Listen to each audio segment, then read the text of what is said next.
Yo guys, what is good? Welcome back on the Uncle Sharma channel. Starting off today's video in much better mood than my last video. Last video was crying, Beppe, Auxilio, you guys are not doing anything. I don't know if they watched my video or something, but these guys got to work, got their phone out, and looks like they're closing some deals.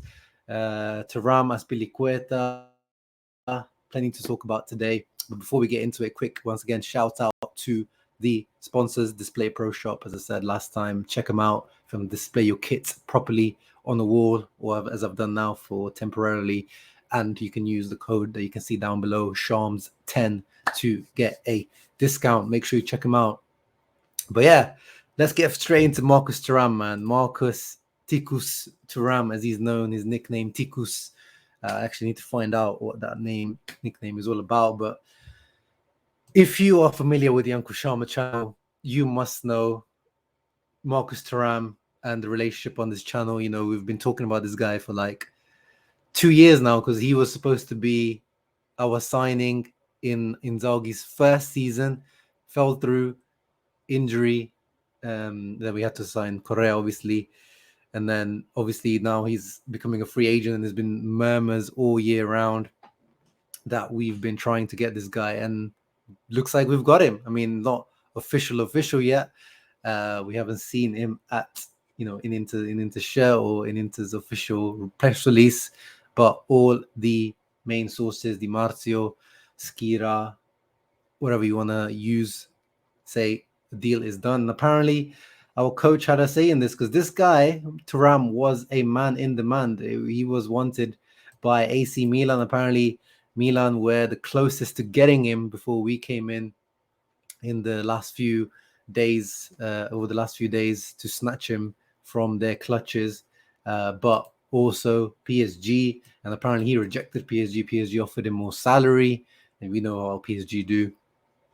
But he rejected them. There was also rumors all year round of Bayern Munich, Atletico, Barcelona, United. He's probably, in terms of the free agents, I think he must be the most in demand in terms of just the amount of teams that were linked to this guy, and quite rightly, because the transfer, the striker market at the moment just doesn't move you. And when a guy like this is available on the free, you're going to be in high demand. I'm not going to lie though, I was starting to not like him that much. You guys know I made that video. Make sure you check it out on my channel. Why Marcus Thuram is the perfect striker for Inter. And I'm glad that Beppe didn't make me look like an idiot on that, so I don't have to change the title or anything on that. I don't have to change the thumbnail. That scout report applies still to this day. A guy with pace, dribbling ability, the guy behind the main striker, in theory, can add goals, assists, athleticism, and pace, which is what this team is missing. As I was saying, like the fact that I saw he was linked with PSG, I was like, if he accepts PSG, that tells me what type of player he is, what type of person he is. But he didn't, so that actually now counts in his favor to reject more money, more salary from PSG, probably a bigger signing bonus. But then, I heard about his signing bonus. There were rumors that he wanted like a 10 million signing bonus. We'll find out at some point, I guess, what this signing bonus will be. I'm sure.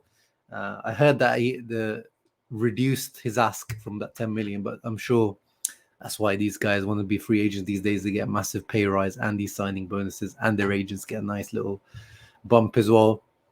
So let's see. But that was also telling me, like, money-minded guy there, because I always thought from day one, Inter is the right project for him. A 3-5-2 formation, not alone on a 4-2-3, which is what he's been playing in Gladbach. He did okay in that, but I think he will thrive in the 3-5-2.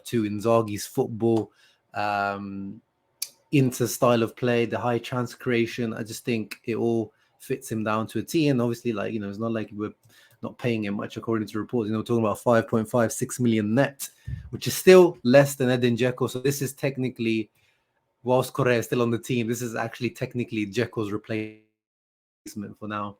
Dzeko left the other day to Fenerbahce, as we know, to Turkey, and now we know his replacement looks like will be Thuram. And according to Gazzetta, a big part of the Thuram's decision is that he's convinced by Inter's footballing project, which is great to hear. The truth is that even though Inter have went out on a limb with their financial offer, Thuram could earn more elsewhere. Wages alone have not been enough to convince the Frenchman. However, Thuram sees himself as being best suited to play in a strike partnership. Yeah, that's what I was saying. We play in the 3-5-2, two strikers. Now Thuram will have the chance to take the next step in his growth. And that's what I want to see, guys. And that's another one of my doubts. I have compared him to Correa in that same way, that this guy is 26 now, same age that we signed Correa. So you're coming into your peak years at Inter now. You've played for, Sochaux, Guingamp in France. You've played for Gladbach in Germany. Inter is a big step up. Like, Correa, at least when, Sampdoria, Sevilla, Lazio, there's still a decent level. This is quite a big jump from Thuram. And his numbers are good, especially this past season. The double digits, really, especially the start was amazing. And then after the World Cup, he's kind of just, I don't know if you already knew. Obviously, he was probably leaving, but still, numbers-wise, we need to see this guy make the step now. We're giving him the big boy wages. We're giving him the big boy treatment in terms of the way we chased after him and, made sure he plays for us. But he, Inzaghi, him and Lautaro, whoever's going to be the partners up front, need to work together to make this a success. And I have doubts also about him not in transition. This guy is a transition monster, and Bundesliga is the transitions league. So, when you play mostly on the counter-attack, there's lots more spaces in the Bundesliga.